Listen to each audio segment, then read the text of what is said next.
Stolz und gediegen präsentiert sich die dritte Generation der C-Klasse auf der Galopprennbahn in Iffelsheim. Wo sonst athletische Pferde um die Wette galoppieren, dominieren nun scharfe Ecken und Kanten in Silber. Doch kleine Details verraten ihn. Hormon, Vollblut statt Streichelpony. Ein Araber auf Steroide. Die Rede ist vom Mercedes C63 aus dem Hause AMG. Leistungshungrig und böse. Patrick Simon erweckt das Biest für den DSF Motor Track Test zum Leben. –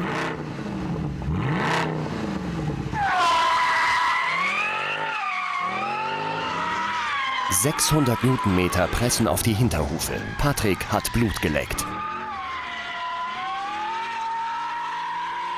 Mit Powerdomes, mächtig kühler Grill, Diffusor und tiefer Schürze kommt der C63 donnernd um die Ecke gebollert. Also wenn der C63 ein Tier wäre, ich glaube, dann wäre es ein Keiler. So eine angestochene Sau, die durchs Unterholz galoppiert und einen Flurschaden produziert, der nicht mehr aufzuforsten ist. Mehr Schein als Sein oder wirklich konkurrenzfähig? In meinen Augen ist das schon eine Kampfansage an M3 und Co., das was AMG aus dem Hut gezaubert hat. Also das ist performancemäßig das Beste, was aus dem Hause Mercedes gekommen ist seit Jahren. Also ich habe selten ein Auto erlebt, das sich so entspannt querfahren lässt wie die neue C-Klasse. Das Auto mit der Automatik, da fährst du wirklich im entspannten Rentnermodus, ja, und haust den Apparat hier quer um die Strecke und scherst dich einen Dreck um alles. Das ist einfach sensationell. Der Rentnermodus wird 3 Stufen ESP genannt und hat im C63 Premiere. Ja, das Taxi-Image liegt im Rückspiegel. Tschüss. Mit einem Taxi hat diese aufgemotzte C-Klasse nichts mehr am Hut. 250 km/h Spitze. Von 0 auf 100 in 4,5 Sekunden. Leistung 457 PS. Maximales Drehmoment 600 Newtonmeter. Über 6 Liter Hubraum und ein Leergewicht von 1730 Kilogramm für 67.830 €. Also beim C63, gerade wenn wir jetzt hier im Tracktest sind, wo wir wirklich auch die Autos gut miteinander vergleichen können, merkt man schon gegenüber dem M3 ein bisschen, gerade das Untersteuern ist ein Problem. Dann das Traktionsthema, da ist er wesentlich schwächer, ja, weil er einfach auch mehr Bums an die Kette bringt. Aber das muss man dosieren. M3-Killer oder nicht? Wie alles begann. Eingeweiht wurde der neue Tracktest vom Meister der Querdynamik, dem BMW M3.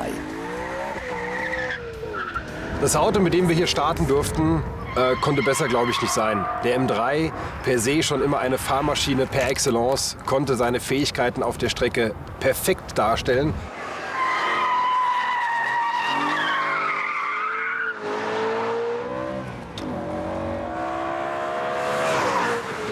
Der reagiert auf jeden Befehl wirklich so exakt, so präzise. Er gibt dir die Möglichkeit zu spielen, am Limit zu fahren. Ja, das Auto beim Rausbeschleunigen leicht in den Drift zu bekommen, aber ohne dass er da ausbricht und die Zeit verloren geht.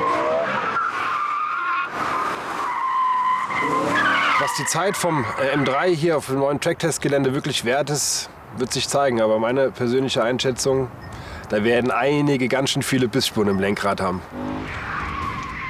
Große Worte von Patrick. Zu Recht, denn mit einer 1:11,78 setzte der BMW M3 auf dem neuen Tracktest-Gelände mehr als eine Duftmarke.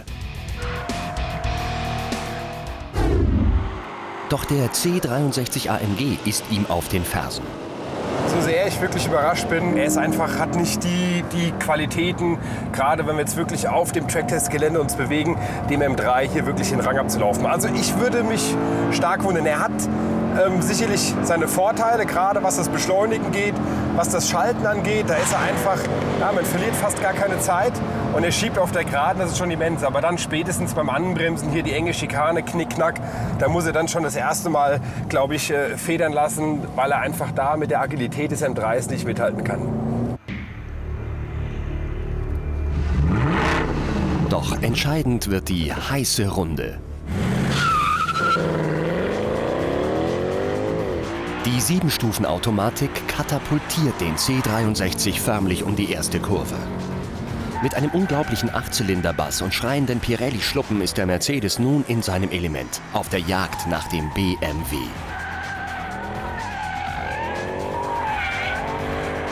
Trotz 125 Kilo mehr Speck auf den Hüften lädt der AMG bis auf Topspeed 184,45 km/h durch, 3 km/h mehr als der BMW. Scheibenbremsen im 36 cm Format vorne ankern den Mercedes rasant durch die Schikane direkt in die 180-Grad-Kurve.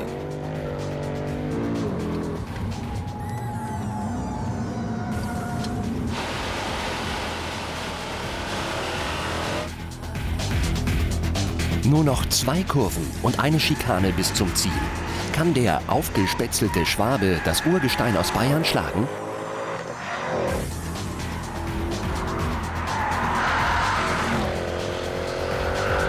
Tatsächlich, er hat's geschafft. Mit nur 5/100 positioniert sich der C63 mit einer 1:11,73 vor dem M3. Der Auftrag des C63 war klar, die Zeit des M3s zu knacken. Das hat er geschafft. Man muss ein großes Kompliment an der Falterbach schicken. War nicht damit zu rechnen, dass es hier auf dem DSF Tracktest schafft, aber er hat's gepackt. Den M3 geschlagen. Glückwunsch, AMG.